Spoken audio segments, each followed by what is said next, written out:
అమ్మాయిల కోపం. Hi guys, welcome back to my channel. అందరూ ఎలా ఉన్నారు? నేనైతే బాగా ఉన్నారు అని అనుకుంటున్నా. ఈరోజు మనం దేని గురించి మాట్లాడబోతున్నామంటే అమ్మాయిల కోపం గురించి.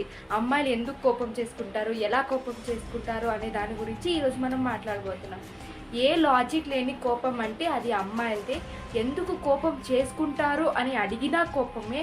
సరేలే, కోపం తగ్గాక తనే వచ్చి మాట్లాడుతుంది అనుకున్నా కోపం చేసుకుంటారు. మీదే తప్పు ఉన్నా మీరే సారీ చెప్పాలి. అలాగే వాళ్ళ ఇంట్లో వాళ్ళు ఎవరైనా ఏదన్నా అన్నా కూడా మీరే సారీ చెప్పాలి. అమ్మాయిల్ని మొత్తం రోజు ఒక్క మాట కూడా అనకుండా, వాళ్ళ మూడ్ డిస్టర్బ్ చేయకుండా, ఒక చిన్న తప్పు కూడా చేయకుండా మెయింటైన్ చేసేలోపు ఆ అబ్బాయికి పిచ్చి పట్టే సిచ్యువేషన్ వస్తుంది. ఎందుకంటే నాకు తెలిసిన ఒక ఎగ్జాంపుల్ చెప్తాను. ఒక అబ్బాయి జాబ్కి వెళ్ళి అక్కడ టెన్షన్స్ అన్నీ కంప్లీట్ చేసుకొని వచ్చాక ఇంట్లో ఒక అమ్మాయి గొడవ చేస్తే ఎలా ఉంటుంది? అలాగే వాళ్ళకి మీరు సపోర్ట్ చేయాలే కానీ గొడవ చేసి వాళ్ళ టెన్షన్స్ని ఇంకా పెంచకూడదు.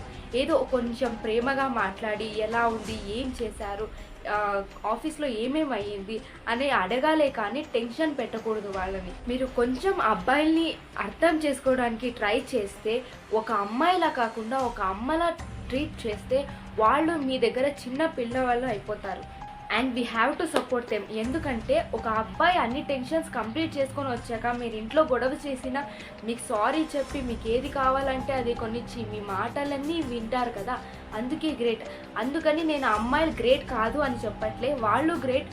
కొంతమంది బాగా చూసుకుంటారు, అర్థం చేసుకుంటారు. సో నేను చెప్పేది ఏంటంటే కొంచెం కోపం తగ్గించుకొని ప్రేమ కొంచెం ఎక్కువ పెంచండి, అర్థం చేసుకోండి. ఇది లైఫ్కి చాలా మంచిది. మీరు హ్యాపీగా ఉండగలరు లైఫ్లో. ఇది మొత్తం చూసాక అమ్మాయిలు కోపం చేసుకోకండి. ఎందుకంటే ఒక లైఫ్ బాగుండాలి అనే దాని గురించే నేను మాట్లాడాను, ఇంకేమీ లేదు. సో ఇలాగే నన్ను సపోర్ట్ చేస్తూ నా ఛానల్ని సబ్స్క్రైబ్ చేసుకోండి. ముందుకి ఇంకా మంచి మంచి కంటెంట్తో మీ ముందు ఉంటాను.